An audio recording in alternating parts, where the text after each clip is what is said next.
Welcome back to the shop, guys. This is a 2022 KTM 250 SXF. In this video, I will be doing a top end on it. Just freshen her up, put the new piston in her. She currently reads about 67 hours. And that's 67 hours on the original piston, which is probably pushing it a little bit too far in my opinion, but we'll talk about that a little bit later in the video. The parts that I will be using during this top end is a Wiseco piston. It's a good piston. It's a forged piston instead of cast, so it's a stronger piston, less likely to break. And then I'm using a KTM OEM gasket kit, top end gasket kit. With anytime you have these head gaskets that have the rubber on, which I'll show you that when we get it out, it's always best to use the OEM gaskets on them type of head gaskets, because sometimes the aftermarket ones, a lot of times they don't come with that rubber on there and they don't always seal. But yeah, let's get started. And another reason why we chose to go with the Wiseco piston on this is KTM's OEM pistons are priced through the roof. Look at this. $346 for a piston kit for the KTM. And you might think the head gasket is expensive too at $81, but again, when it comes to these rubber coated gaskets, you kind of got to pay the price.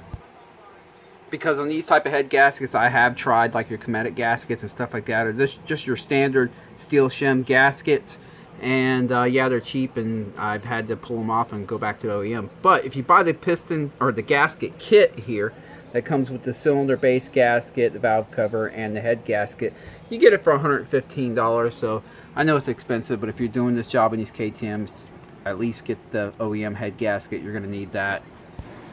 Alright, so let me go ahead and start by getting the seat and the tank off. The KTM likes to hide their seat bolts right down here. Oh, my bad, it's just one bolt that holds this seat on. The other side you don't have to worry about. So that's pretty cool. Let me get this thing up here, one-handed. Alright. You know what? Before I go any further, let me start this thing up first. This is a friend of mine's bike. He dropped it off. I at least want to make sure it runs before I tear it apart. So let's do a test start.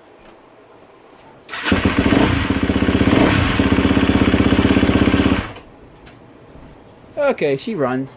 Continue on. Well, I gotta get the tank off now. They have this 8mm down here in a hole, and then I'll take the two 8mm off right here and on the other side, and that way I can leave the shrouds on the tank and just lift all this up as a unit. And I'll need to disconnect the fuel. Hey, what's... Got a chicken over here. Don't get in there. Alright. Need to disconnect the fuel line. Now these fuel lines, they can hide all the way up in here somewhere. Sometimes they're behind here. And let's see if I can get access to it, because there's a little button on it, which it's right here. You press it and you pull this out. There we go. And then I want to put this in a good position so when I pull the tank off, it will come off of the tank. So let's see.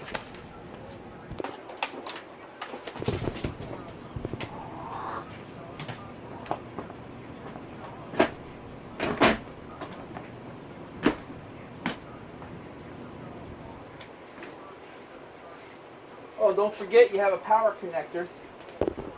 I almost forgot it right there. You need to disconnect that. That's what powers. Oops, that's what powers the fuel pump up. So I have that disconnected. I should be able to lift her off now.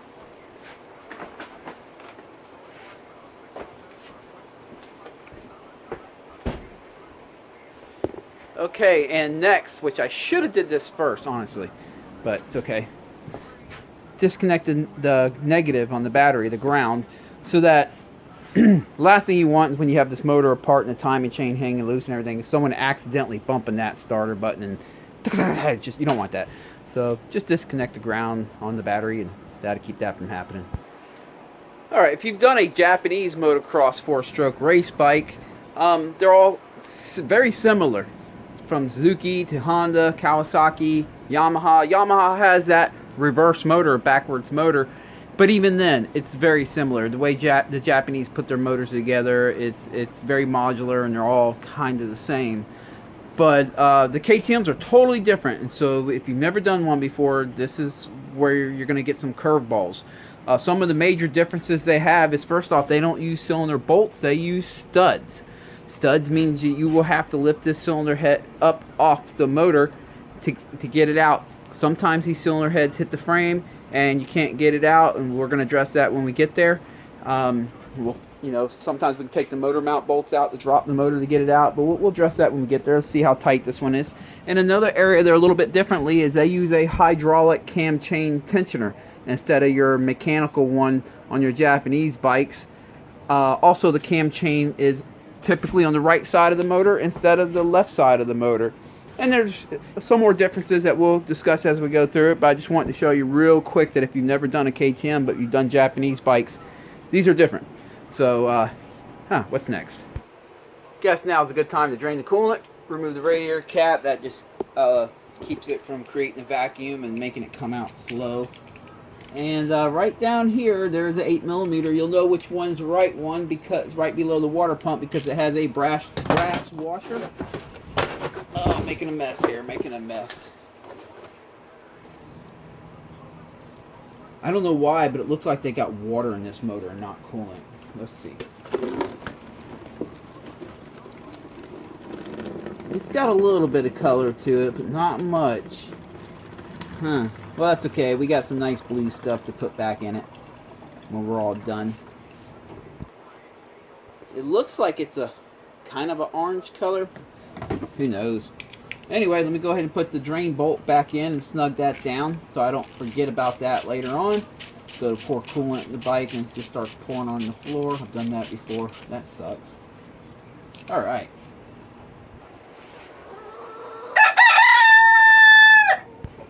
Alright, let me go ahead and get the exhaust off now. I'm going to get that spring off there first. Alright, I got that one. You know, you gotta be careful with these little spring hooks, because if you miss them, they get you good. I've had it get me before. If it unlatches and it snags your hand. Alright, now I'm gonna have to take off them 2 8mm up in there. Alright, got them 8mm off, so there, that's off of there. Now let's go ahead and remove that header pipe. Alright. Again, spring puller. If you don't have one of these pullers, you can use a set of vice grips even and just grab them, yank them off. It's probably even safer than using this thing because, like I said, I've gotten myself a few times with this. And I don't want to do that right now. Let me go to the other side and do this. Alright, both them pipe springs are off. All I should have to do now is just take this 10mm off and pull this nice pretty exhaust system right off of here. Oops, drop that. Lightweight titanium. Sweet. I'm going to remove these motor mounts right here. They take a T45 Torx. If you don't have one of them, you're going to need one.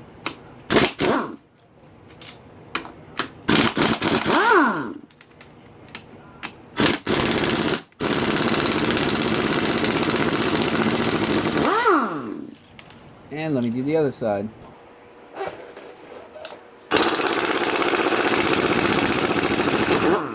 Well, they definitely use Loctite.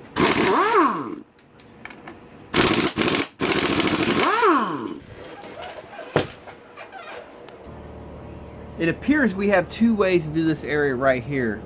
When we go to lift this cylinder up head off, this exhaust flange right here is going to hit the hoses. So we can either remove the hoses or remove the flange. Since the kit came with the new exhaust flange gasket, I'm just going to go ahead and remove the exhaust flange. Alright, let me get up in here. Once again, they use Loctite on there, so that's good. We'll be using Loctite when it's time to assemble everything too. Last thing you want is to lose bolts while you're on the track. Alright, got that off there. Pull the gasket off now before it flies off anywhere. Honestly, this could be reused if we really needed to, but we got a new one, so and just keep plucking away at it. I'm going to remove this hose. Obviously, we have to remove that one. It's just a 6mm. I use a 6mm nut driver. You can also just use a Phillips. They have the little Phillips connection right there. There's one up here up top. Could be a little tight to get to, but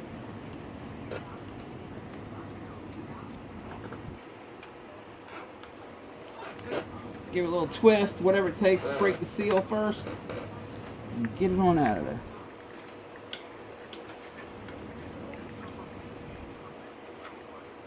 There it is.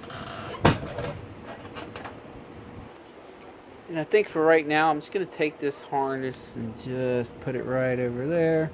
And kind of tuck that right in here ever so gently. Just to keep it out of the way. And I got to pull this off.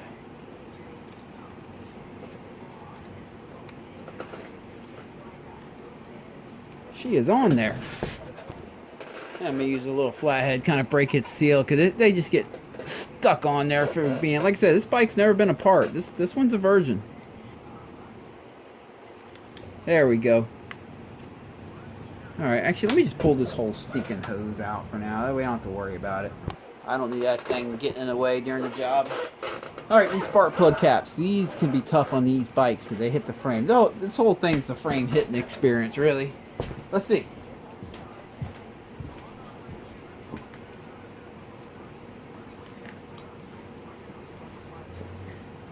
Alright. You see it hits the frame right there? You're pretty much going to have to pick a side to bend it to. Let's see. I'm going to try this side first.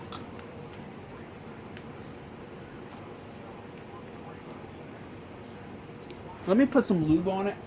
I'll tell you, these things are just tough. I have found if you lube all this stuff up first, it kind of helps it just slip right on out of there. That's just WD-40.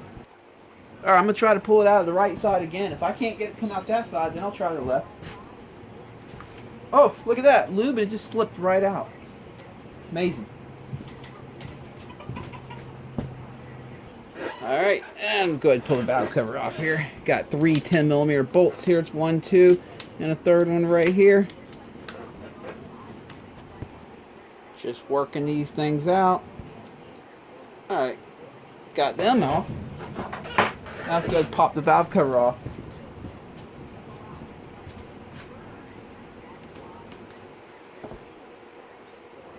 Huh, she's stuck on there too. Alright. I'll just go to the other side here. Let me get this out of my way. Stick a little punch, just find something to bite onto gently.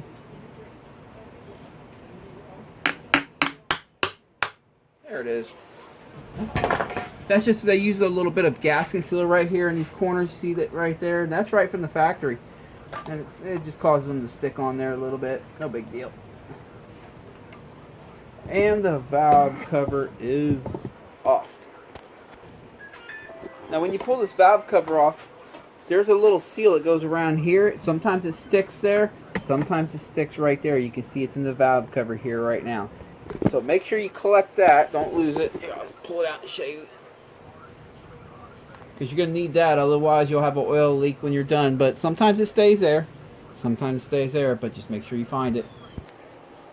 Interesting enough, the top end kit does not include that little rubber seal. So yeah, you would think it would include that, right? I mean, they're giving you a whole valve cover gasket here, but not that. Whatever.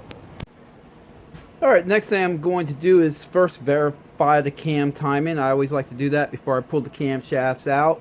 And then get the camshafts out. Gonna remove this right here. Takes a big Allen to get this off. But this will allow us to spin the motor. Gives us access right to the crank. There we go. I believe that's a 14 millimeter. There we go. The motor always spins the same direction that the rear wheel spins when the bike is moving forward. So it spins counterclockwise on this side. So I'll come back to this side of the motor, reach around and spin the motor until the marks on the cams line up.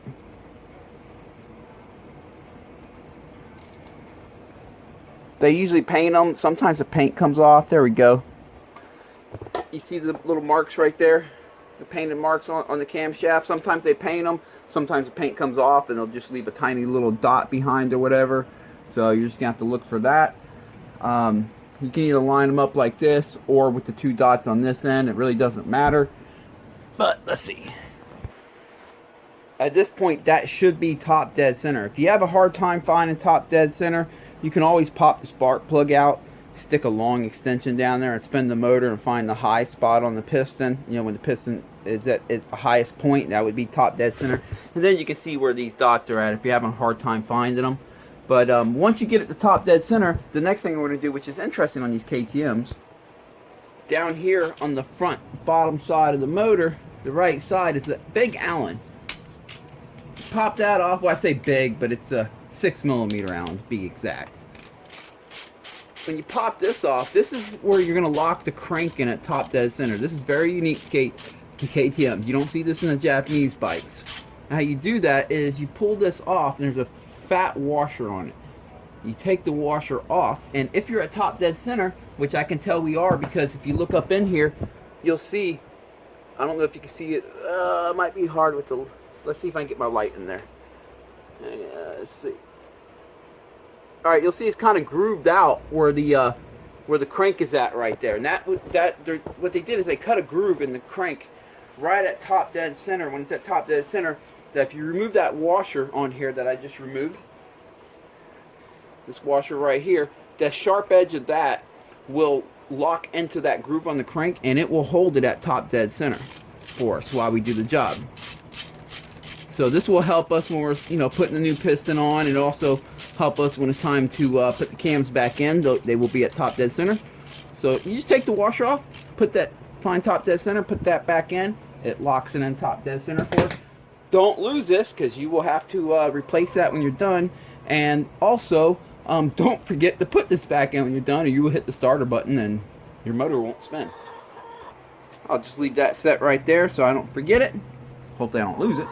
And you can see the dots are lined up right there, and it's not, none of the valves are being opened right now, so that's a good place to lock it in at. Alright, I need to get this out of there, and then I can remove the cam caps. So that just slides out. Let's see if I can pry it out here gently. There it goes. You can just stick something underneath it and gently pry it out. That's out of there. And whoops, before I go any further, I got to remove the cam chain tensioner, the hydraulic cam chain tensioner. This takes a 24mm wrench. There we go.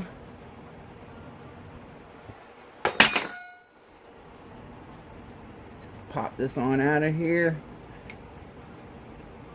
When it's time to put it back in, I'll show you there's a procedure. You have to put this in a certain way, or it will not prime back up and it will cause tapping. Can I get it out of here? Well, I'll tell you what, I can't get it out yet, but I know I'm going to be able to get it out in a minute once I get these cam chains out. So let me just leave it right there for now, and let's get the cam chain, let's get the camshafts out. Got to remove the 4 10mm bolts.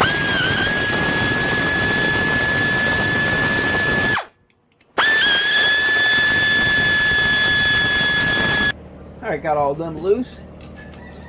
Collect them here. As you're collecting them, make sure you grab this little piece right here. Don't want to lose that.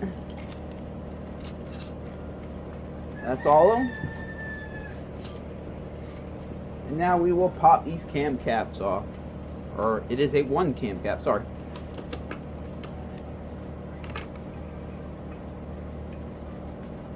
Cam cap is off.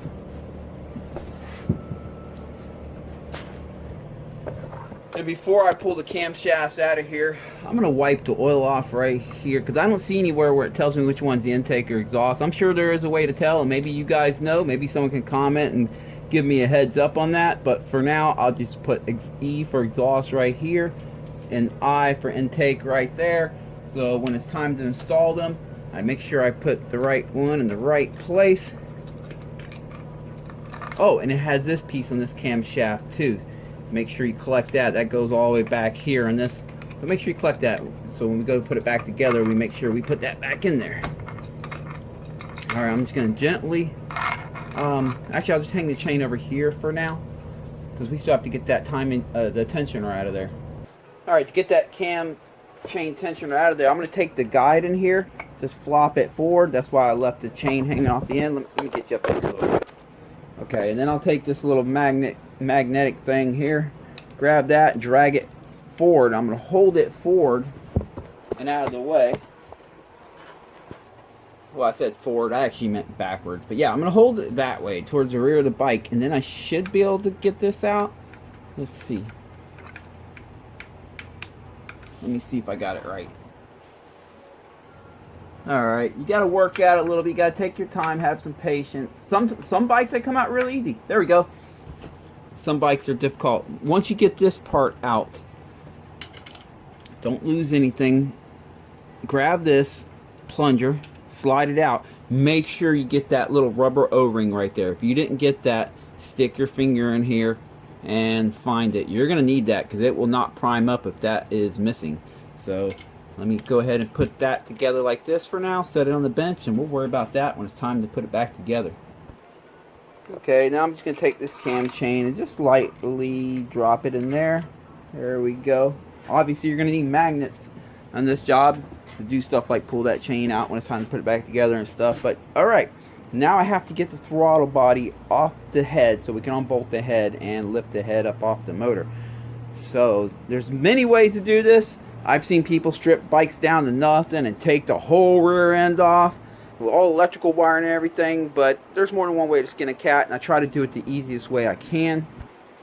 Alright, so what I've done is I removed all 4 subframe bolts, the 2 top ones and the 2 bottom ones. And on the left side and top and the bottom one on the right side. There's 4 of them total. Make sure you have the subframe nice and loose.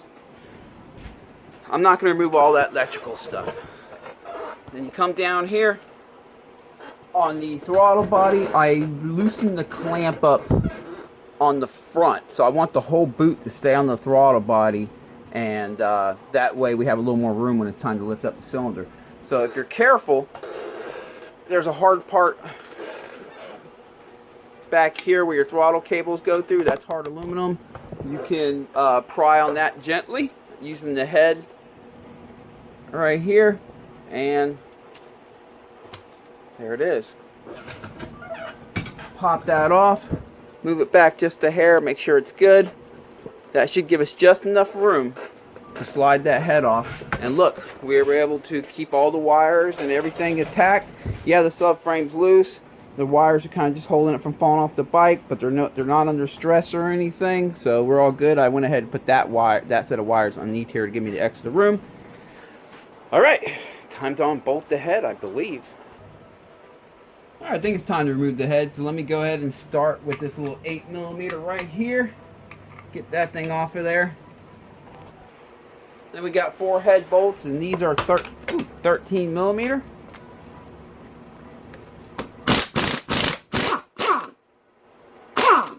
And there's 4 of them, 2 out here on the outside,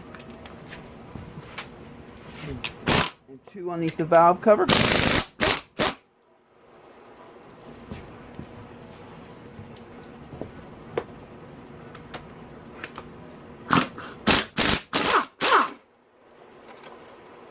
Leave that one there for now. Get that with a magnet. Same with that one.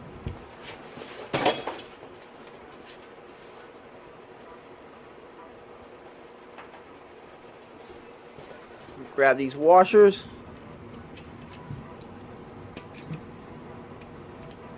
Then go over here. Grab them nuts and the washers from down in the hole there. Again, you're going to need a magnet like this for this job. You can pick these up anywhere, any hardware store, auto parts store. Walmart even sells them, I believe. Okay, here is where the rubber meets the road. Will this head hit the frame? Let me see if I can still tug these wires gently over this. Yes, I can.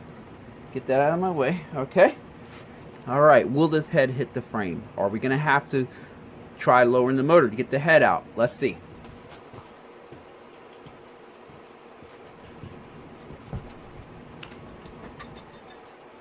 Fingers crossed it don't hit the frame. I would really like to just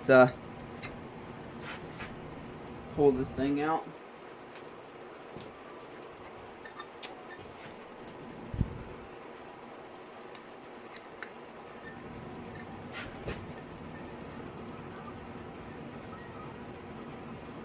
This is totally hitting the frame, or at least the wire harness yet. Let me see. Let me work out a little more here. Let me put the wires right here. Come on, girl. Come out of there. Oh! Yes! We got this head out without lowering the motor. That is cool. I will tell you, on a lot of these KTMs, you will find it hits the frame and you can't get it out. And just because I was able to get this one off without hitting the frame doesn't mean you're going to be able to get yours off without hitting the frame, because I also have found that, you know, every bike's a little bit different. The way the motor shifts, you know, if you loosen up your motor and your motor mounts, you'll notice you can wiggle it around a little bit. When you tighten up the bolts, where it settles at is where it's at. So that's why sometimes some bikes you can get the head off, some bikes you can't. For this one I could. Now, if you're doing yours and you can't get the head off, here's what I would suggest. First, remove this motor mount bolt right here, the one down on the bottom right there, and take the swing arm pivot bolt out, and that will loosen the motor up in there. You don't have to remove any of the wires, and you're not pulling it out, but that'll allow you to shift it and move it a little bit in the cradle to give you just enough room to get the head off. And if you still can't get it out, well, damn it, you're just gonna have to pull the motor out to do the top. I've heard of people having to pull the motors out to do the top end, but you should be able to loosen your motor up and drop it in the cradle a little bit, maybe shift it back and get the head off. So if you can't get your head off, that's what you have to do. But we got this head off, so sweet. All right, there's the piston. It's looking like a piston, and head gasket's still on there. So let's go ahead and start peeling this stuff up off there. Let's get the head gasket out of the way first. I'm going to try to grab that pin right there if I can. Let's see. See if I can get that off there. Yes, I can. Alright, now all I should have to do is just slide this cylinder up.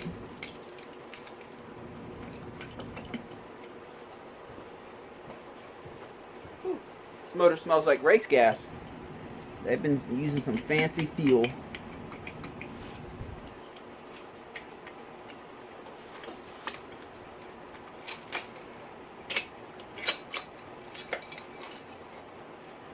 All right.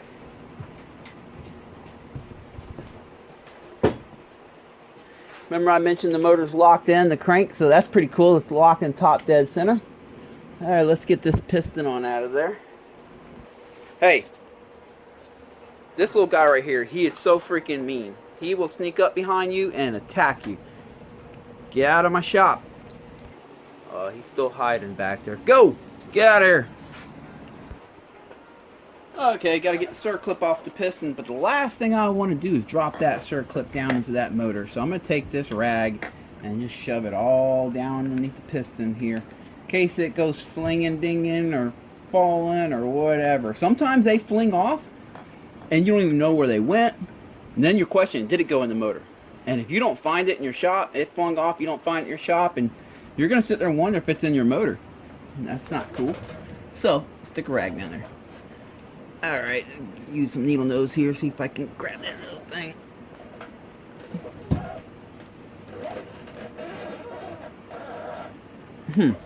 Let me try something else. KTM piston doesn't give you a lot of room to get a flathead in there, so I'm going to use this pick, but put my finger here to try to catch that circlip.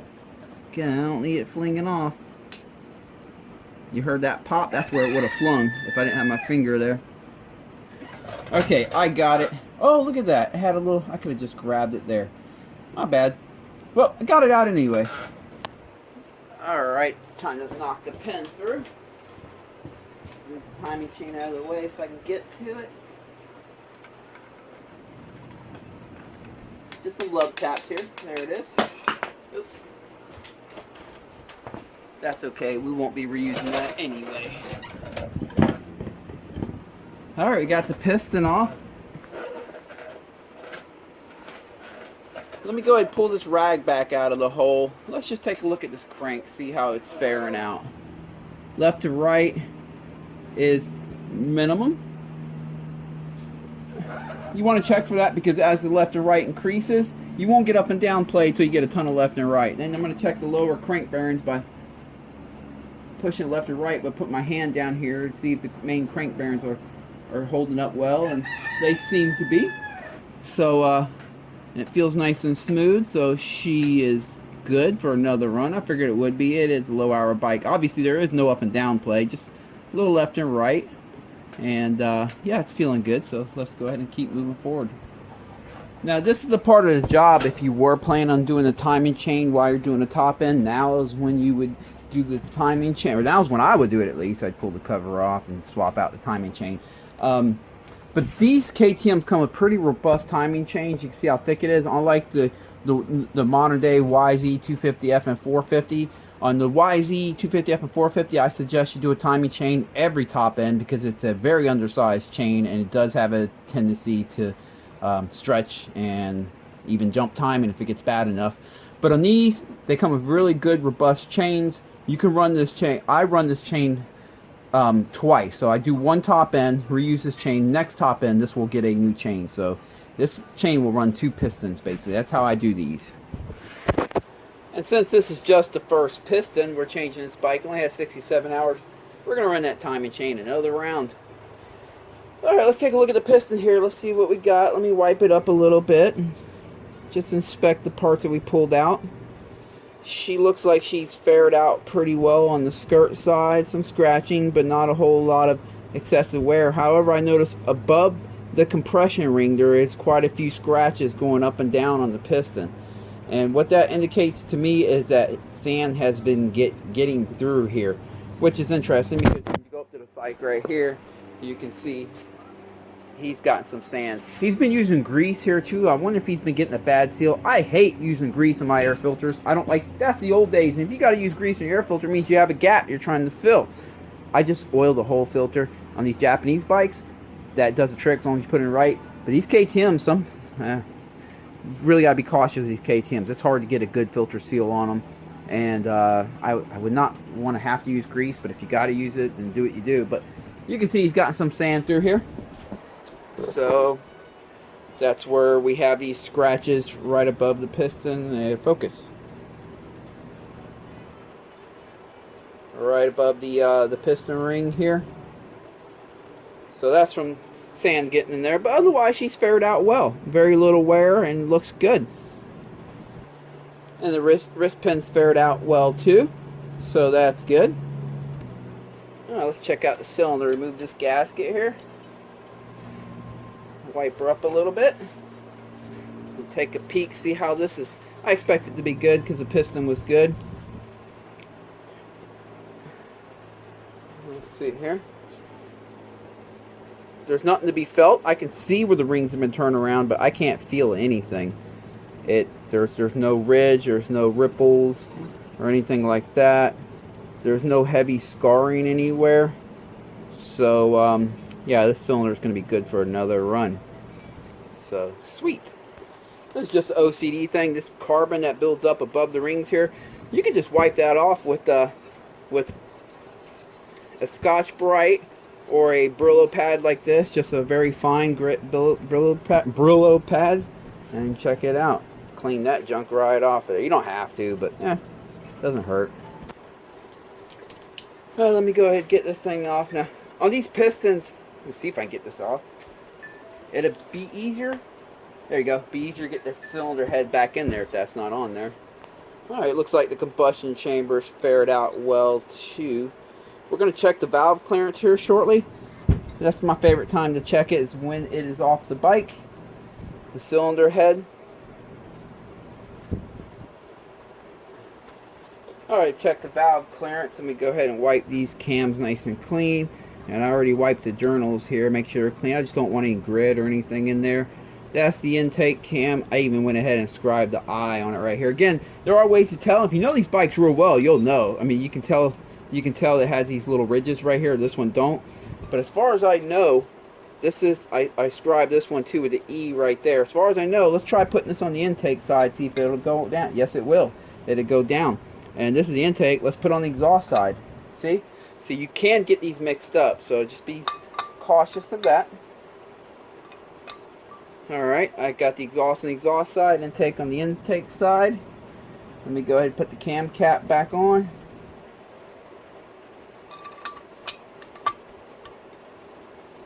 And we're going to bolt it down. We're just going to check the valve clearance real quick.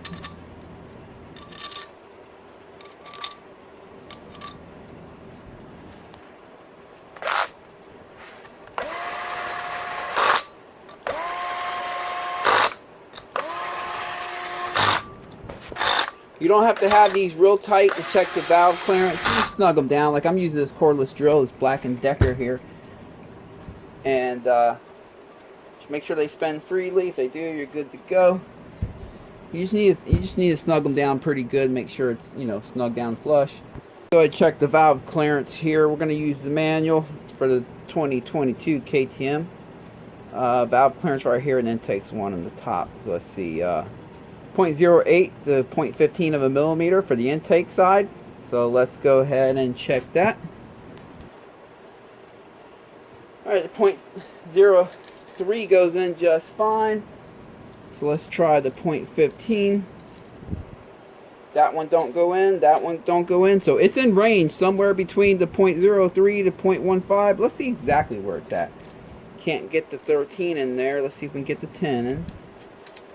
Okay, we can get the 0.10 millimeters right here, and 0.8 in on that one. So 0.10, 0.8, and 0.08, 0.1, 0.08. So these are good. Let's get to the exhaust side here. Exhaust is 0.12 to 0.19 of a millimeter. So let's flip it around over here to the exhaust side. Find 0.12 on my feelers gauge. Boy, these things are getting faded. I don't know if I have one. Let's see. It goes right from 10 to 13. So we'll start with 13. Oh, we got to go in this way. You just want to slide it in between. There we go. Okay, we can get 0.13 in. So that's good there, but let's make sure we can't get a 0.19 in. Let's make sure it's first within range, and we'll figure out. Okay, we don't have a 19 here. We got an 18. It goes to 20. So let's try the 18. Can't get the 18. Can't get the 18. So that's good. It's in range, but let's see exactly where it's at. Let's try the 0.15.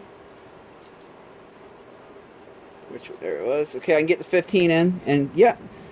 And then, yeah, that's where it's at. It's 0.15 right now. And of course, the range is 0.12 to 0.19. We're at 0.15 on the exhaust. So these valves are still in spec, and that's good. All right, removing all the hardware here. But before I pull the cam cap off, just in case you've never done this before, you slide this valve shim above the finger follower and below the camshaft. That's where you're going to slide it to check your clearance. Above the finger follower and below the camshaft. And I'll show you, let me pull the cam cap off here and I'll show you what I mean. Just in case you've never done this before.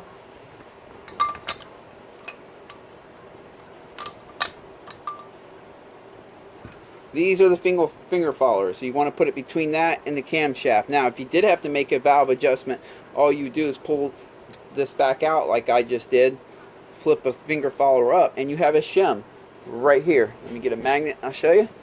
And you buy a shim kit. And you swap it. The shim kits come with different size shims, and you shim it until you get the valve clearance that you need. So you would put a different size shim in it. Shim kits come like this. Make sure you get the right shim kit for your bike. Different bikes take different sizes, so just do your research on that.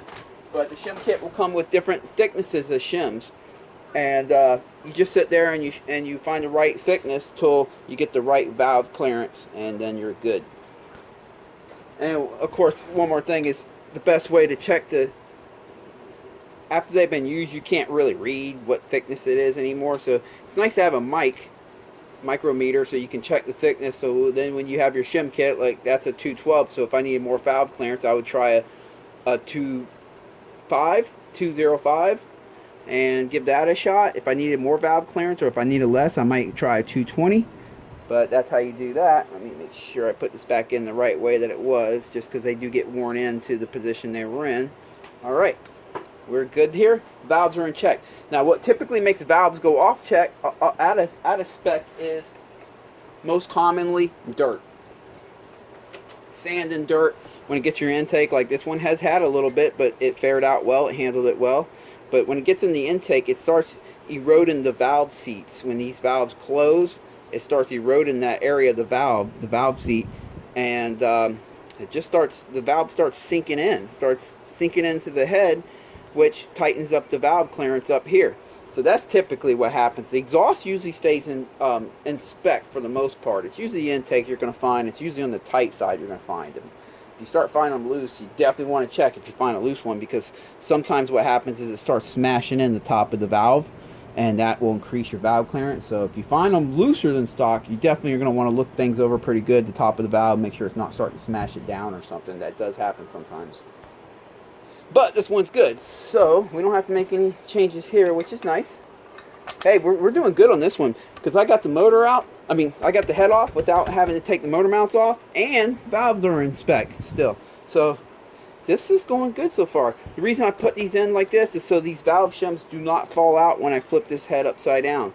You don't have to bolt it on, just set it down. You can flip the head upside down like this, and that way I can clean the mating surface right there. To clean these off, I use a brand new box cutter blade. You want to use a new one. Don't use an old one that's all jagged edge and stuff and scratch your surface. And they have, the way these are cut out, the way the blades are cut out, the sharp edge always kind of angles a little bit one way or the other. So you want to take a good look at it, try to figure out which way it angles. Like this, looks like this one angles that way, which means I will scrape it like this. And all I'm doing is I'm just removing any old gasket material. You'll see it even removes the carbon that's right here. Watch that carbon right here, it'll disappear. But I'm removing that blue gasket material and stuff. Again, I'll remove the carbon too. That's just what it does. You don't need to make it look perfect. You just got to get the old material off. That's all you got to do. Don't hit it with sandpaper. Don't hit it with a wire brush. I don't suggest hitting it with anything but just a straight edge razor like this, and all you're doing is just removing the high material. You don't have to make it look brand new and pretty. You just need it to seal again. Yes, you will still see the markings right here where the head gasket sealed, but it can't be felt with your finger. It's just a marking, so it just leaves a mark behind after a while. All you're doing is removing the old material.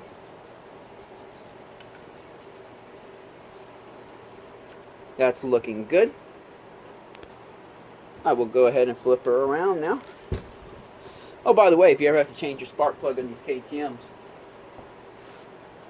the way the frame is so tight on top of the head like that, you actually have to have one of these, or it's easier to have one of these special little KTM spark plug doohickey deals. You can pick them up on Rocky Mountain, eBay, wherever. If you don't have that, you just got to make something work. I have taken regular sockets and shaved them down just to get them in the hole, because that's the problem. The hole's real tight in there, and the regular socket typically doesn't fit in there. So you need these ones that are kind of thinned out. Okay, I'm pretty much done with this for the moment. So let me go ahead and pull this back off. Set that aside. We have these here, the old head gasket. All right. Next thing I got to do is get the piston ready to put that on. I'm going to go ahead and lay a fresh, clean rag down for this part. Take off the gloves. And open up this piston box.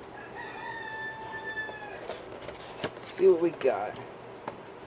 Yeah, that rooster, he's crazy. I mean, his name's Beavis, and he's a good rooster. You just got to watch out for him, because he does sneak up behind you, and he will put holes in your ankles. Be careful getting these rings out of the bag here. Don't bend them. There we go.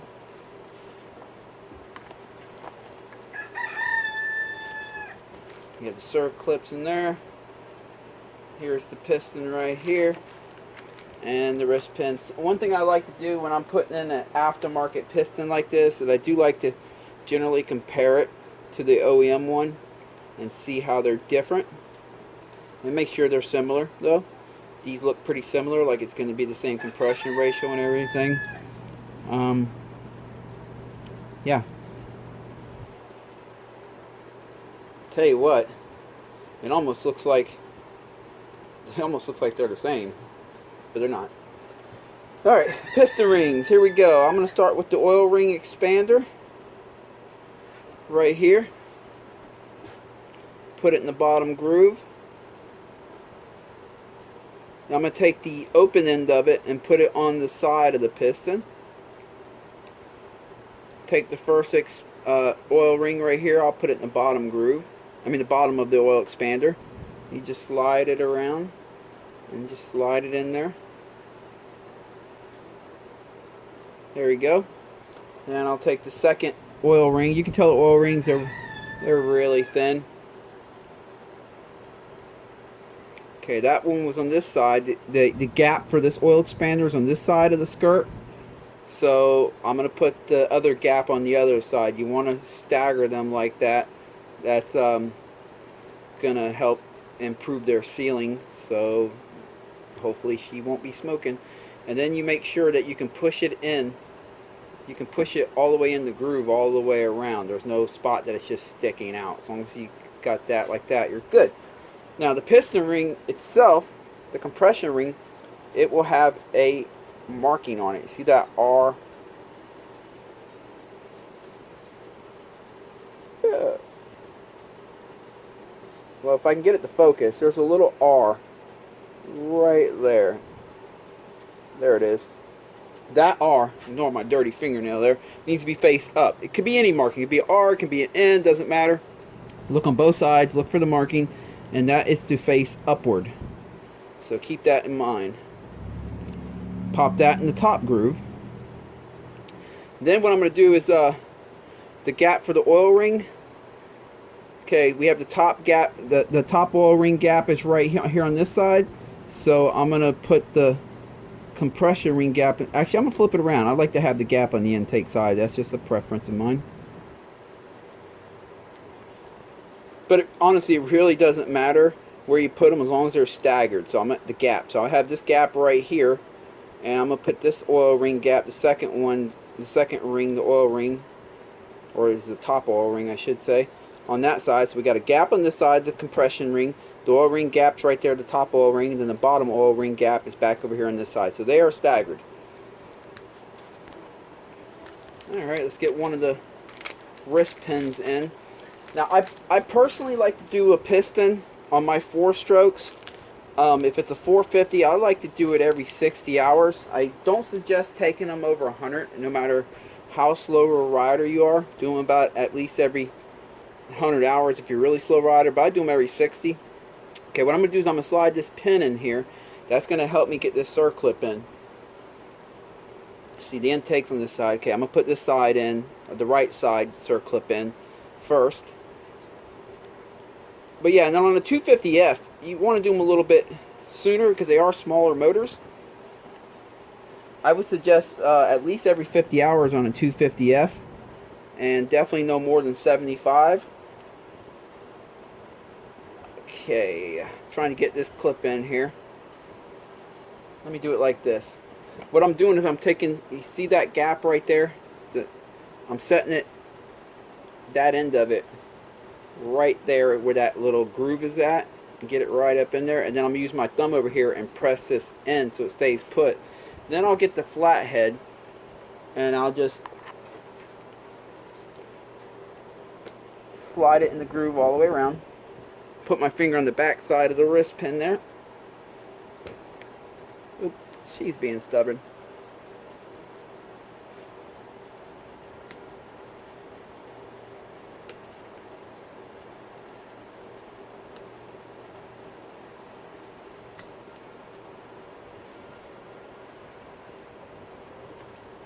There it is. Got that one in. And I like to have the open end of the Circlip where that groove is at. That way the Circlip is all the way touching a grooved area all the way around the piston. In the old days, they used to tell you to put the open end either in the top or the bottom. The idea was if you had it on the side, the piston's going up and down, there's a higher chance of the Circlip jumping out. But that was the old days when the Circlips were very underbuilt, like on the RM125s and bikes like that. Nowadays, these Circlips are very robust. Just get it in there, try to line it up, the open end to where that little opening is right there. That way, it's fully seated and it's seated all the way around and doing all the work it can, and you'll be good. Let's go ahead and go clean up the surface of the motor real quick. Alright, I'm just going to clean this up. Yeah, like I was saying, on the 450, I run mine about 60 hours on a 450, but I suggest no more than 100 hours, no matter how slow you are.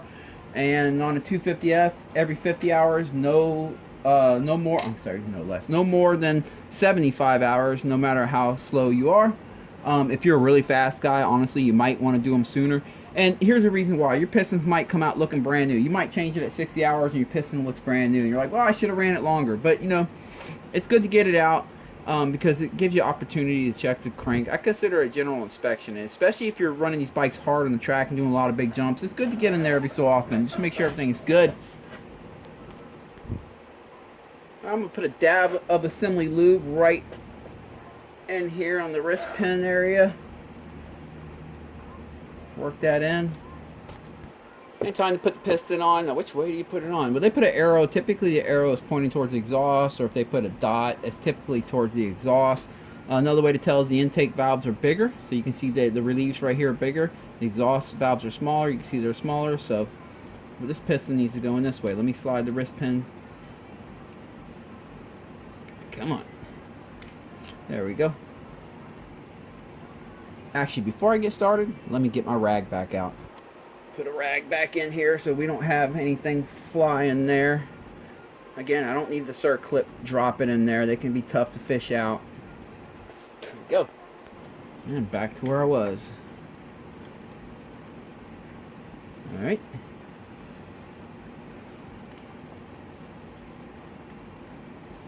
I'm just going to hang this over the edge right here so it kind of protects the piston as we work that Circlip in. They don't give you a lot of room. It's going to be a little tough.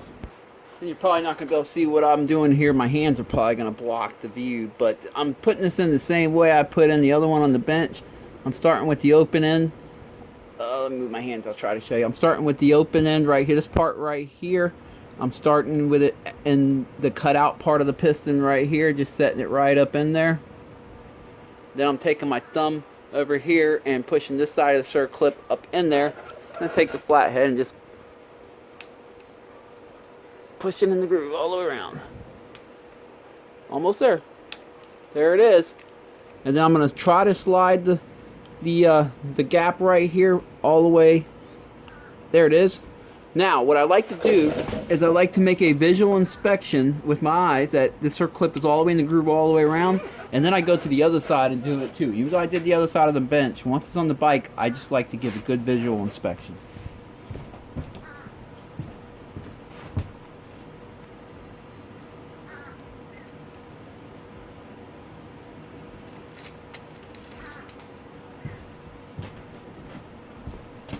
She's looking good. Alright, let me work this rag out of there gently.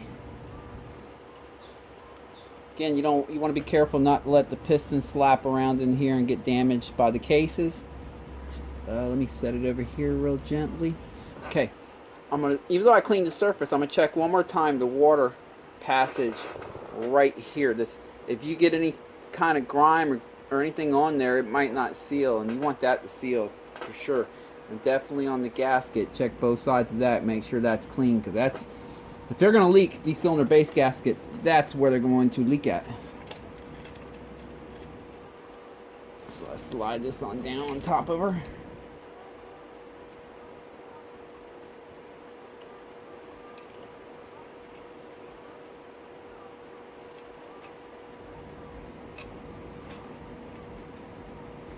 Make sure you get the cylinder base gasket all the way on there and the little pins.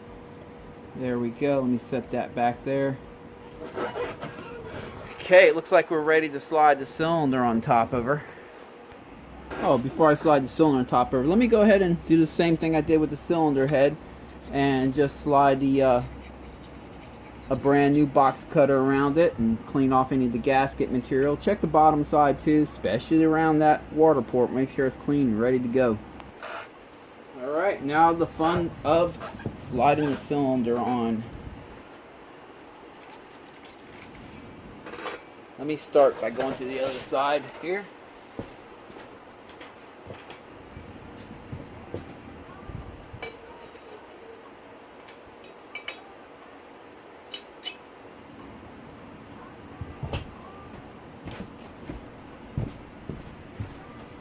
Okay. Now remember, I have the gap, the compression ring gap on the back side of the piston here, the intake side. So I'll start by popping the piston in there with the gap, and then that way that gap's in there, and then I can use my fingers right here and work the front side in.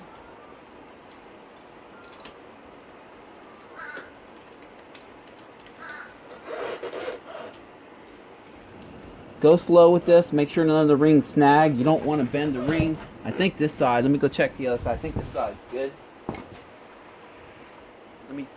Let me check the other side. Lift the chain up out of my way so I can see and feel. Stick my finger up in there.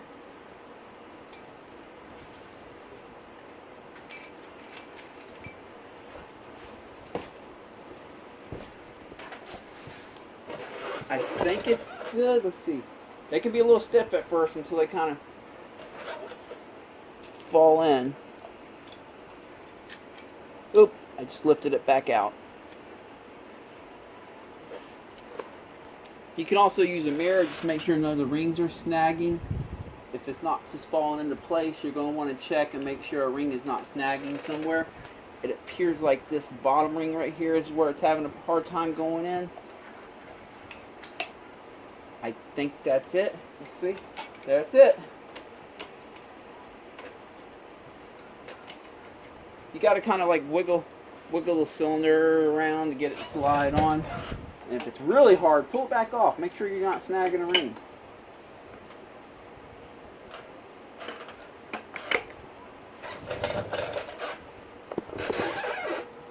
There it is. Alright, let me go ahead and put these pins in there. Just slide these on in here. There we go. One there. I believe the other one goes right here. We'll find out when we put the head gasket on. Let me grab that. Alright, these nice $81 rubber coated head gasket. Again, you want to use the OEM gaskets on these. You don't want to use, okay, it goes this way. I can tug it. These two holes are bigger, which makes room for them. You want to use the OEM head gaskets on these anytime you have this rubber coated stuff, if you want to guarantee a seal. Alright, we got that on. It's time to fit the head on now. But before I slide the head on, I know there's going to be someone out there asking why I didn't oil that piston up. Here's my YZ450 piston, 60 hours on it. You can see there's like virtually no wear on this side, virtually no wear on this side. Very good. Even at the very tip, there's like no wear. This piston was put in bone dry. Yeah, there's carbon up here, dirty carbon field. This piston was put in bone dry, ran 60 hours in my 450. I put them in dry myself. I don't oil them up, especially if you're doing this job for someone else. You might want to put it in dry, because what happens is sometimes when you put them in, when you oil them up, put them in wet, you get too much oil in between the oil rings and stuff, and the oil rings take too long to start sealing back up, which means the bike will smoke for quite a while. And if you're doing this job for, let's say you work at a shop doing it for a customer or something, well, they don't want, you just put a new piston in. If they come pick it up and it's smoking, they're not going to be happy. Put it in dry, you'll be okay. It's not going to hurt anything. Most likely it will start getting oil before it even fires up. You're going to hit the start button before it even fires up. It's going to already be squirting oil at the piston, or quickly after it fires up it will get oil, but it's not going to damage anything. The cylinder wall is nice and smooth. It's just sliding up. Put it in dry, your rings will seat faster and you won't be blowing smoke. Alright, damn it, this is where it gets fun. We got to put the head on. Before we put the head on, always double check the surface one more time. Make sure you didn't get a piece of lint or something that's stuck on it. Let's try to fish it on. I'm going to try to take it off the same way, or put it on the same way it came off. That's the idea.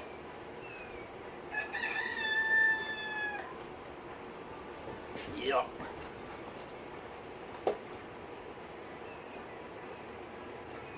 How did I get it off? Guess like this.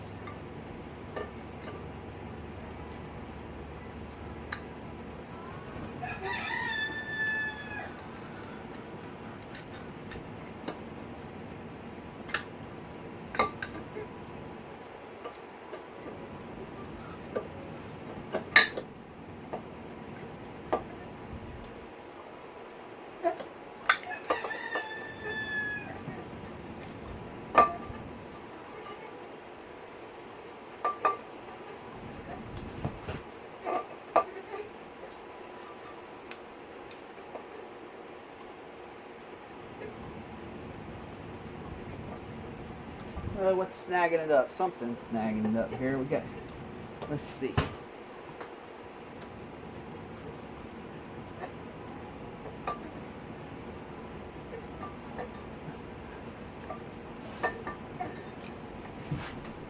It's almost on.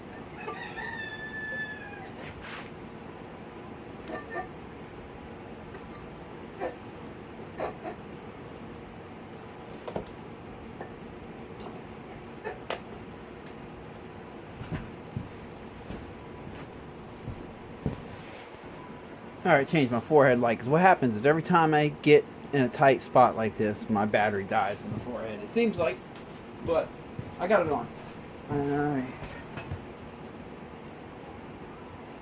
Just fish it on slowly. Pull the throttle body back so I can slide down.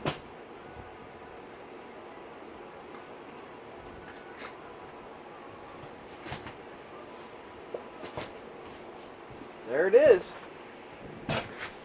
Alright, I took the 4 washers for the cylinder head. I dropped them in some oil, get them nice and lubed up. These 2 are easy to put on, but the other 2 in the hole over here, I'm going to use my magnet again.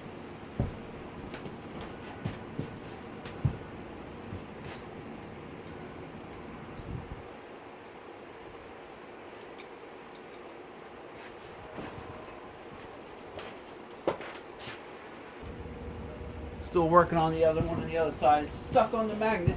I'll just stick a flathead in here and pry it off the magnet and push. There it is. Got one more here. Stick a flathead down there and pop it off the magnet. Oops. There it is.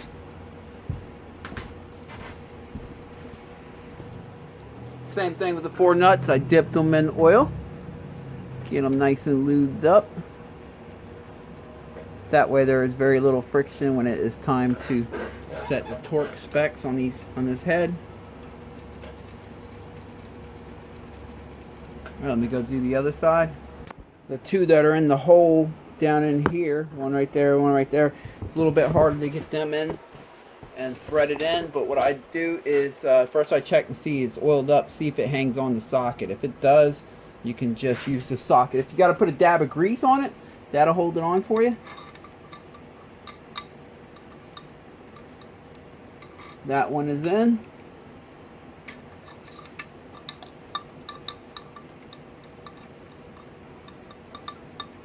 And that one is in. Alright, I'm just going to bottom these down gently.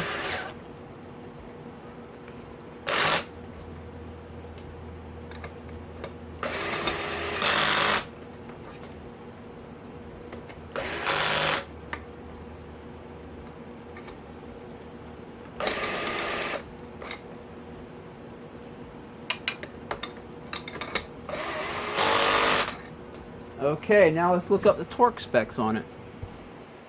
This is what the manual says for the torque specs. It says tighten sequence diagonally. Start at 7 pounds each, 7.4 foot-pounds each. Then take them to 22.1 foot-pounds each. And then tighten them up a half a turn or 180 degree. So yeah, this is a torque to yield, I guess. Alright, so I'll tighten them down to 7 foot-pounds first, diagonally. There we go.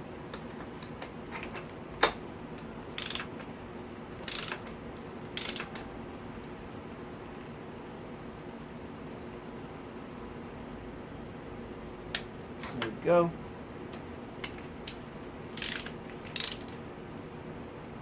And if you have a different year, make sure you look up your torque specs, download your manual, whatever, because I know the 2019 for this bike calls for 36 foot-pounds.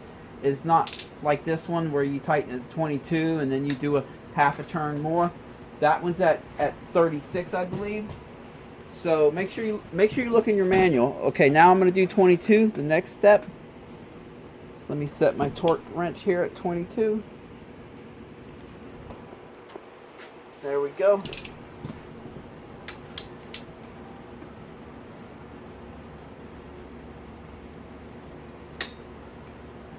I try to barely get it to 22. I mean, you see how I do it in steps like this, like on the torque wrench? You don't want to go over 22 on these type of torque to yield bolts, or whatever the setting is they call for. You just want to barely get to that. And don't go any more. There we go.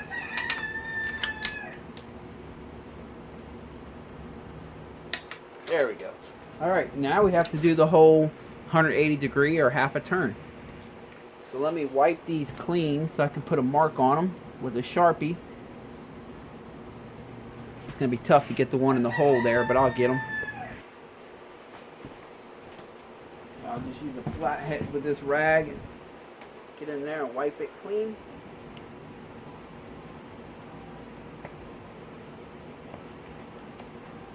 Alright. I'll take my Sharpie, put a mark on the front side facing towards the front of the bike on each of the head bolts.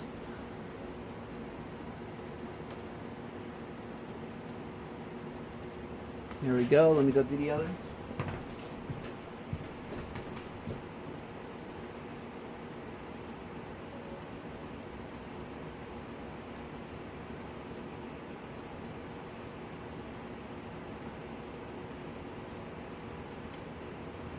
All right. So you see I got a mark right there on the front side and right here on the front side of the nut. All right, now I just have to turn them each 180 degrees.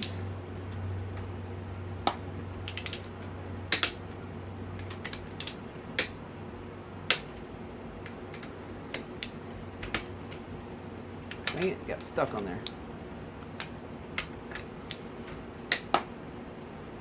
There we go.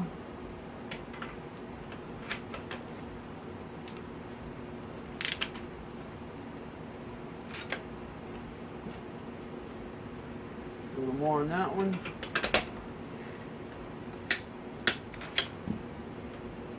All right.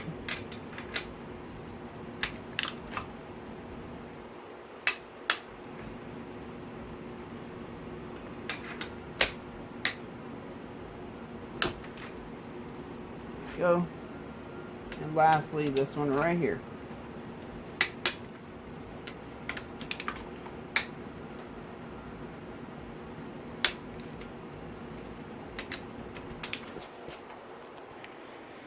Alright, I'm sure you heard my torque wrench clicking as I was doing that. What I did is I went ahead and set my torque wrench at 40 foot-pounds, and I'll tell you why. In my experience with these torque to yield bolts like this, well, I'll show you. This one I was able to get a full 180 degree turn. See how the marks on the back here? This one clicked at 40 pounds and it was right there. It was getting tight. I didn't want to put it any tighter than that. I just don't want to. As I mentioned a minute ago, this was the torque specs for 2019, which is pretty much about the same motor. It's got the same, you can see 36.9, basically 37 foot-pounds is what they called for. But then for some reason in 2022, now they're asking for this whole, 180 degree turn thing. I'm going to use my gut on this, and I'm going to say, because if I'd go that last little bit, it was already clicking at 40 foot-pounds. If I'd go that last little bit, that is really tight, and it's harder to turn it that last little bit. It would have probably went over 50 foot-pounds to get that last little bit. So do it however you like. Maybe even just set them to 37 pounds. You'll probably be okay. But just keep an eye on that. I'm just going by my gut feeling with this and experience, If you follow their 180, I think the idea is it's supposed to be somewhere in that range of 37, maybe 40 or whatever. But that's, in my experience, even with the Yamaha, sometimes this happens, and you know, just you don't want to all of a sudden think, oh, well, I have to get that 180 degree turn. I got to, or it's not going to seal, and then you end up stripping out a nut or something. You know, just be cautious of that, and just use your head on it. All right, let's go ahead and get the intake loop back on. I'll spray some WD-40 there. That'll help it slide on a little easier. I'm going to line it up first, get it lined up. Then I'm going to put the holes in the top of the swing arm. I mean, it's subframe. All right, subframe bolts are in, and I also replaced this bolt right here on the side of the head. So now it's time to start working on getting these camshafts in there. Alright, this one I have marked as exhaust, so I know that's the exhaust one. Wipe her up. Actually, I'm going to start with the intake side first. I always like to start on the side opposite of where the cam chain tensioner is at, because that's going to be where the chain is straight. So I typically start with that side. So this is the intake. I got an eye on it. Make sure your finger followers are down, and also make sure all your valve shims are in their seat and they didn't pop out while you were trying to put the head on. So yeah, all the valve shims are in seat and all the finger followers are down on top of the valve shim, so we're good there. I can go ahead and pop this cam in. Okay, you see that painted line right there is lined up? Yes, it is. Okay.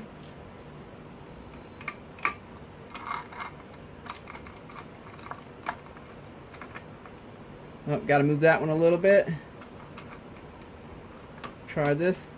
All right, I'm gonna stick my finger down into here and push. You see the cam chain tighten when I push?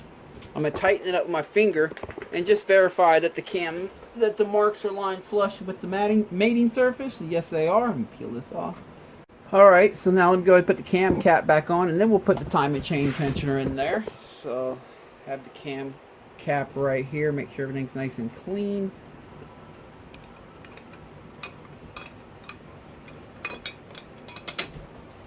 There we go. Let me prop that up there. Let me get the hardware for it.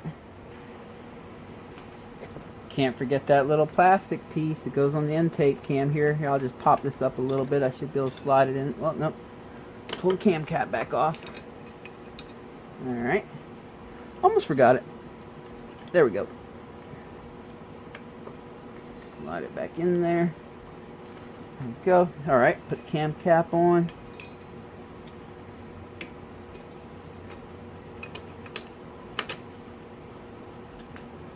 Alright, verify cam time's still good. Yes, it is. Let me get the hardware for it. I put a dab of Loctite on every single one of these bolts. Start with that one. And you see how I replace this piece right here that goes on top of the cam chain. I put a dab of Loctite on. Don't like anything coming loose while you're out riding. And I'll tighten them up.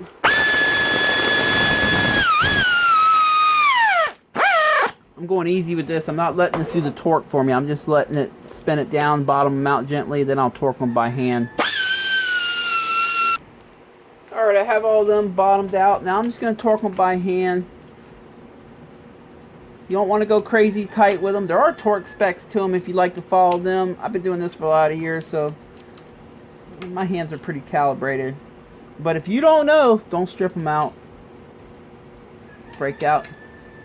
But if just all you do is you bottom them out and you snug them up pretty good against that. But don't try to press the issue, because you will strip it out. Let me find that nut. I mean a socket. All right, cam chain tensioner fun.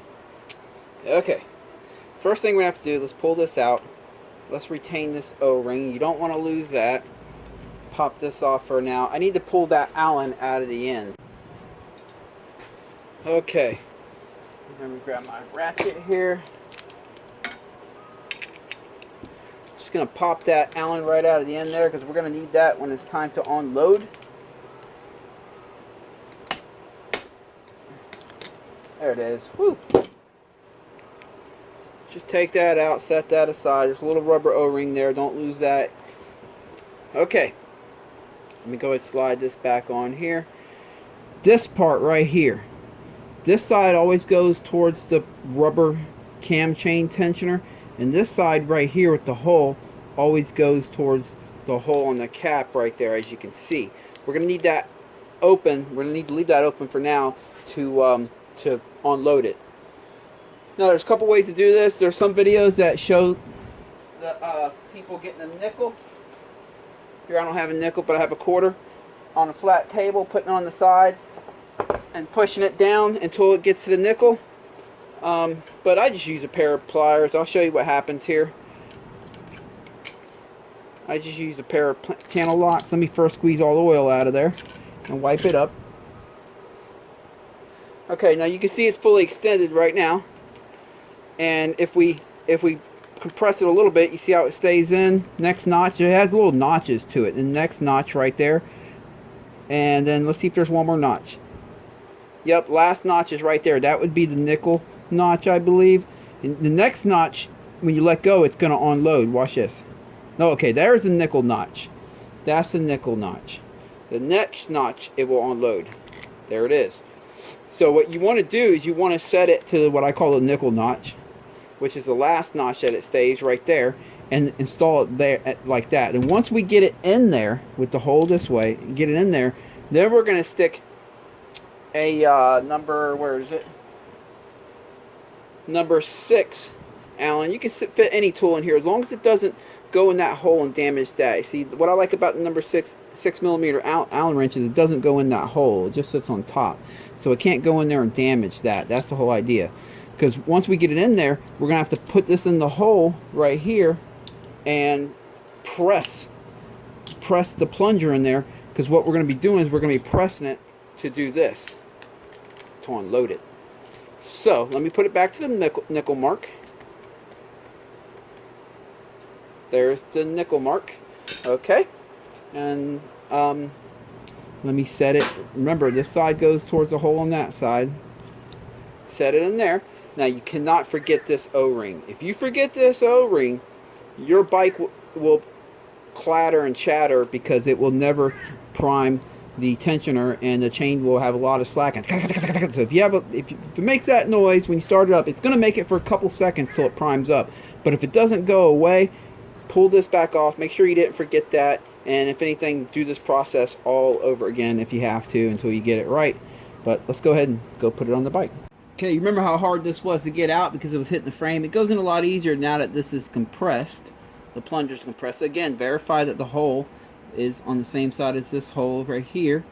There we go.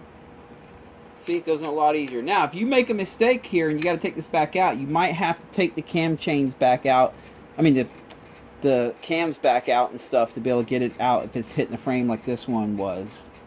So the goal here is to get it right the first time so that we don't have to do that again. Go ahead, tighten it up. Now you see how the chain is loose right here? See how it has that play? I'm looking for that to go away. So what I'll do is I'll stick that number 6 Allen in here, in that hole, and compress the plunger.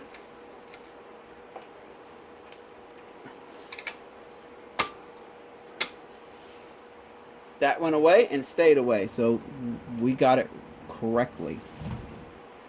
As long as it doesn't tap when we start her up, we know we're good. Or should I say, as long as it doesn't continue to tap. It will rattle a little bit until the oil pressure builds up, and then that'll go away. Alrighty, it's time to unlock the motor. Remember, we had it locked in at top dead center, so we're going to take this big Allen out, 6 millimeter Allen out again, and replace that washer, and that will allow us to spin the crankshaft. And then we will verify that we're going to rotate the motor one rotation, make sure everything's good, nothing's binding, and that the timing marks line back up. Okay, got that out. I will replace that fat washer right here. Pop it back in, tighten her up. This is actually a pretty cool feature. I do make fun of some of the stuff that KTM does, but this is pretty cool, actually. Alright, let me go to the other side of the motor and spin it. Alright, I'm going to spin it right here at the crankshaft again, counterclockwise. What I'm going to do is I'm going to look at the camshafts over here. I'm going to spin it until I do one complete turn, and then I'll verify that the cam is, the cam timing is still good, nothing binded. Okay, we're getting close right there. Let me go to the other side, see where we're at.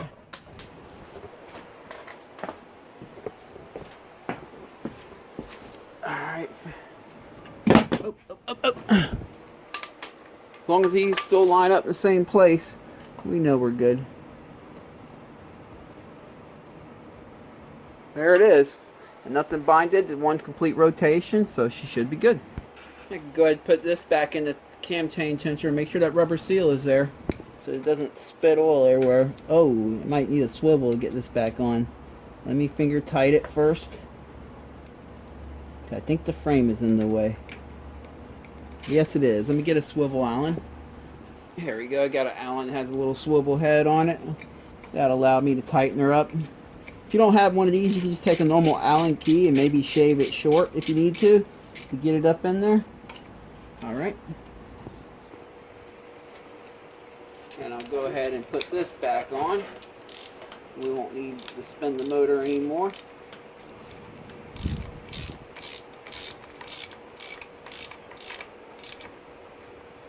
There we go. Alright, let's get the valve cover area ready to put back together. You got to put this tube back in here for the spark plug. There you go. Don't forget the little rubber gasket that goes on top of it. There we go. On the valve cover gasket, I put a dab of Loctite right here, right there, and right there, just like they do stock.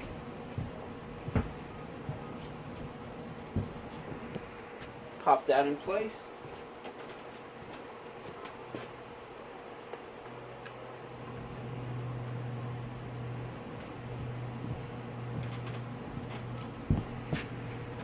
The kit also came with some of these brand new, these rubber pieces that go right here.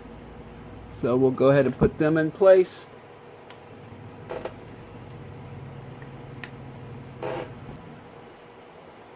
Thread them back in. And then I'll tighten these 310 millimeters up, and the head gasket will be, or the head will be back, sorry, the valve cover will be back on. Alright, valve cover bolts are nice and tight. Let me go ahead and replace this doohickey deal here.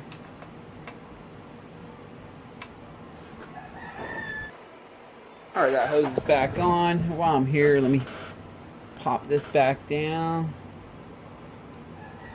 Connect this sensor back up, fish it through here.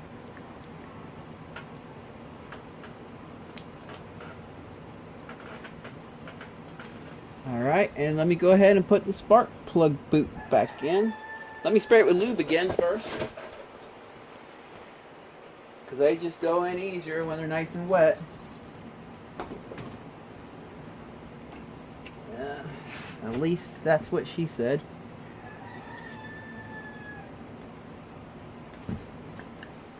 Make sure I got it on good. There it is.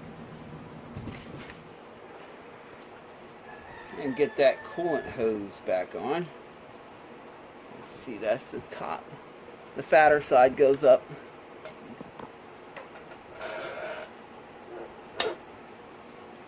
Get my glove out of there. There we go.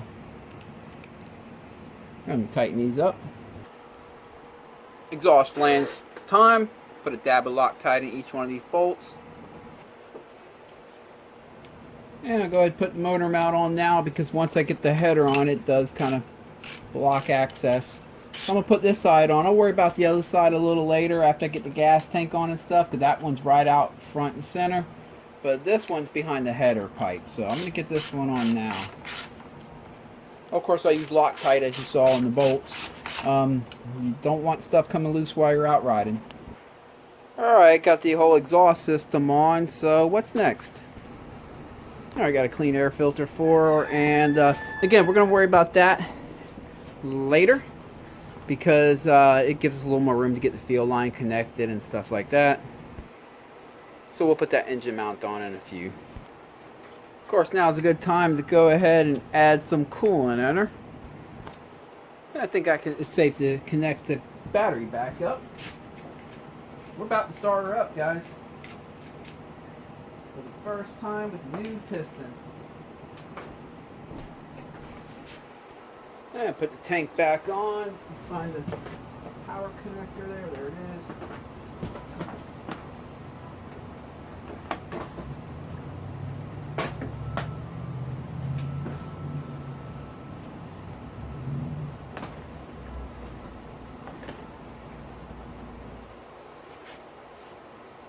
Something's getting caught up on something here. Oh, here we go.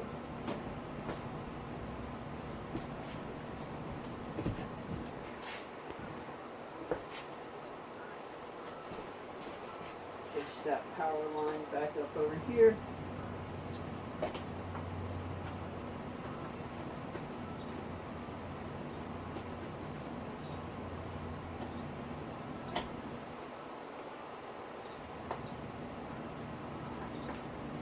Okay, get that connected.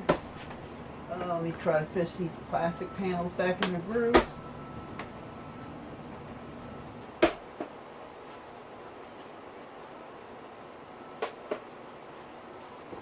There we go.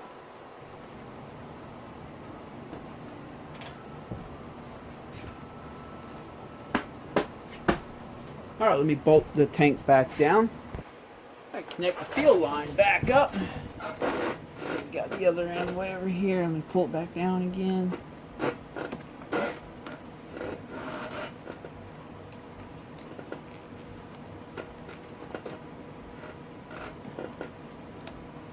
You'll know when you have it fully connected because it locks in. Alright, and tuck it back in here and put that motor mount back on, and then we're going to start her up. Okay, let's do it.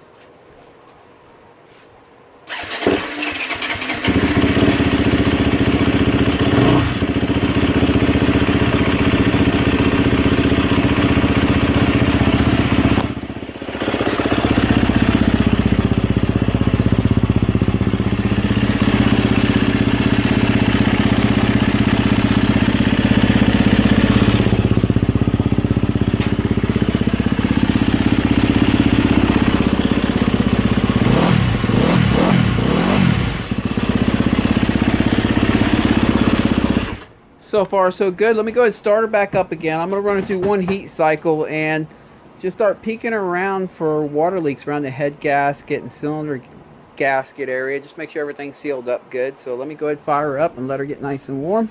Just going to let her warm up a little bit. Let's see.